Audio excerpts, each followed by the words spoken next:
Au moins, avec le Racing, on ne s'ennuie pas, même pendant les vacances ou à l'approche des fêtes. Alors que côté terrain, la victoire de vendredi dernier contre Guingamp a permis une courte pause, en coulisses, c'est toujours l'emballement. Premier étage de la fusée, l'enquête diligentée par Tracfin, la cellule anti-blanchiment du ministère des Finances sur les conditions de la reprise du club par Alain Fontainela. Deuxième étage, la grosse colère de la ville de Strasbourg. Bien qu'elle ne soit plus au capital du club, elle disposerait, selon nos confrères de l'Alsace, d'une convention datée de 2003, lui donnant un droit de regard et même de veto sur la revente du club.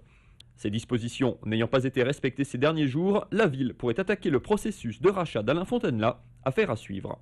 Enfin, troisième et dernier étage de la fusée, Alain Fontainela a officiellement pris la tête ce lundi de la société Racing Investissement qui contrôle le club via une autre entité, Euroracing. Un geste qui officialise sa prise de pouvoir alors qu'il avait lui-même jeté l'éponge la semaine dernière avant de se rétracter.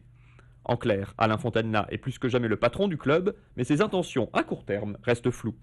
Julien Fournier va-t-il rester président, Pascal Janin rester entraîneur, Jean-Pierre Papin le devenir, peut-être aucun des trois.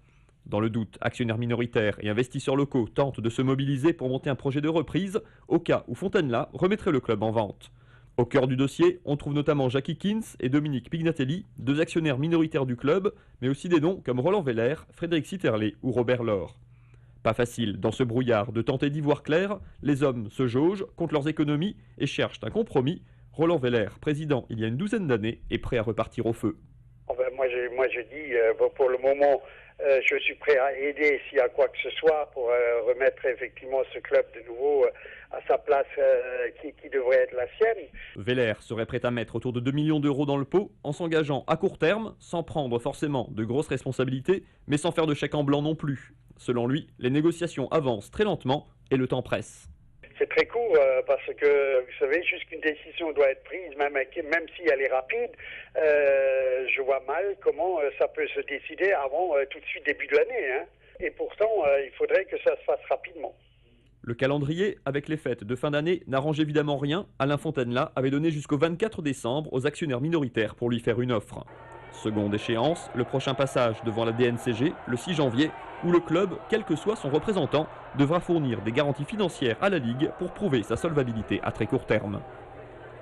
Début janvier s'ouvre également la période du marché des transferts, un passage a priori obligé pour le club, condamné à recruter pour renforcer son équipe et espérer sauver sa peau en Ligue 2. Et là, les questions sont multiples. Qui choisira les joueurs? Pour quel entraîneur? Et qui les payera? Pour Roland Veller, le club devra être en ordre de marche pour affronter cette période. On veut sauver ce club. Je vois mal, avec l'équipe actuelle, de pouvoir se maintenir. Donc il faudrait déjà voir au moins minimum, pendant le mercato, de pouvoir trouver au moins 3 joueurs.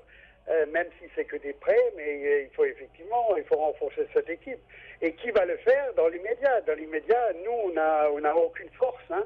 Les questions sont donc toujours aussi nombreuses et pour l'instant sans réponse. Si vous voulez faire des économies avant les fêtes, pas besoin de coffret DVD d'une série B ou d'un mauvais polar. Suivre l'actualité du Racing est largement suffisant.